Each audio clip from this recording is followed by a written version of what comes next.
Howdy folks, I'm Ray Benson of Asleep at the Wheel, and I want to congratulate the Abilene Cultural Affairs Council on 30 years of great service to the Abilene community. I'd like to tell you a little bit about my story. I grew up playing in the orchestra, bass fiddle, played tuba also in the brass ensemble. I was in the choirs and the choruses, and it meant an awful lot to me as a young musician to have these experiences which taught me A, about music, B, about how to create within an ensemble or an orchestra. In my years of Asleep at the Wheel, they become very handy, the lessons that I learned as a young man in junior high and high school. The arts also gave me an outlet for the creative instincts that I've always had as a songwriter, as a playwright, as a writer.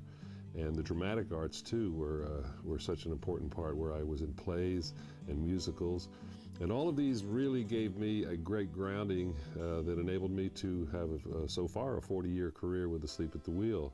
Now let's meet a family in your community that has personally benefited by your generous gifts for scholarships at APAC, the Abilene Performing Arts Company.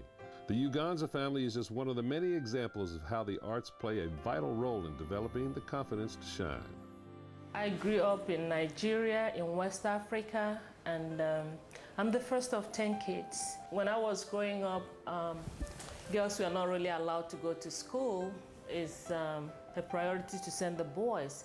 But because my parents were traders and they had interaction with some of the Englishmen that were working in Nigeria at that time, they were able to know the importance of sending their kids to school. When I got the call to be a teacher, I felt like I'm so thirsty and I need to drink, you know.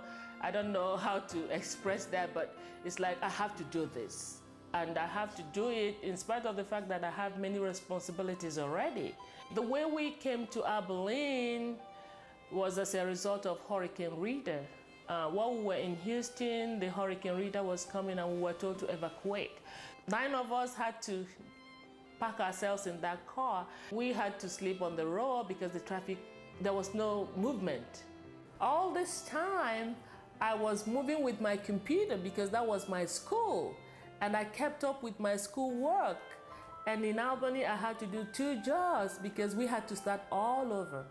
So all my kids that can work went to work, and we all, started to rebuild our lives. We decided that the best thing is for us to move down to Abilene, and by this time there was room for us. We found an apartment at the Abilene Housing Authority. Ngozika came to me a few years ago inquiring about our program and what we offered, and that she had 3 daughters that needed attention and the opportunity to express themselves through the arts, through dance, through musical theater, that they were interested in singing and movement, and she wanted to find a place for them to belong and to be accepted.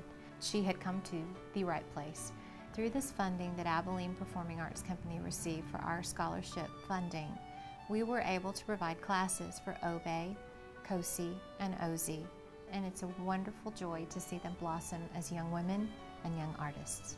Since my children's activities at APAC, my apartment has been turned into a dancing room. They dance everywhere, in the kitchen, in the living room.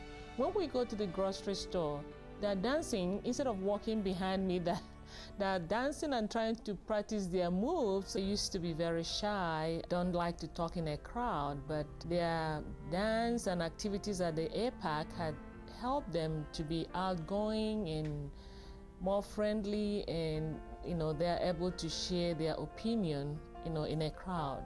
It is incredibly beneficial for Abilene Performing Arts Company to receive financial funding for our scholarship program.